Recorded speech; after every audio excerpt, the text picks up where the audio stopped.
Attenzione, c'è un annuncio squalifica in questa serie appena conclusa. Atleta in corsia numero 8, Maddalena Colla, Fondazione Bentegodi, è stata squalificata per nuotata irregolare. E dunque presentiamo la prima serie dei 100 rana femminili. Corsia numero 1, Anita Bottazzo, stie libero. Alla 2, Brigitta Boifava, The Hacker Team. Corsia 3, Lisa Angiolini, The Hacker Team. Corsia 4, la ritroviamo, primatista italiana assoluta dei 50 rana e finalista ai mondiali di Budapest, Arianna Castiglioni, Fiamme Gialle, Team Insubrica. Corsia 5 per la polisportiva Riccione, Jessica Jacoponi. Corsia 7, Samantha Mazzoni, polisportiva Riccione. Corsia 8, Alessia Cielo, Leosport.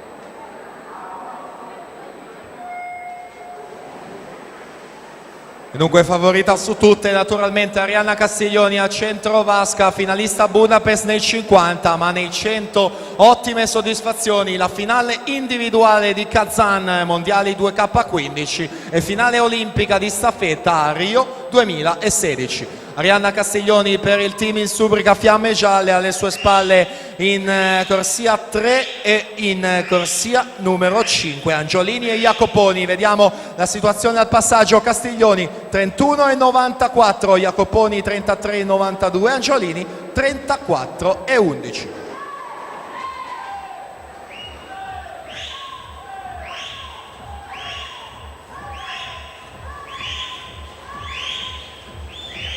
Dunque siamo dall'altra parte della vasca, effettuata l'ultima virata e siamo all'uscita della subacquea in questo momento per Arianna Castiglioni. Ancora alto per lei il ritmo della bracciata, lanciatissima verso un'ottima prestazione. Vediamo il tempo: 1:08 e 25. Arianna Castiglioni che ottiene il record della manifestazione. Angiolini Lisa 1:11,18, Jacoponi Jessica 1:11,59.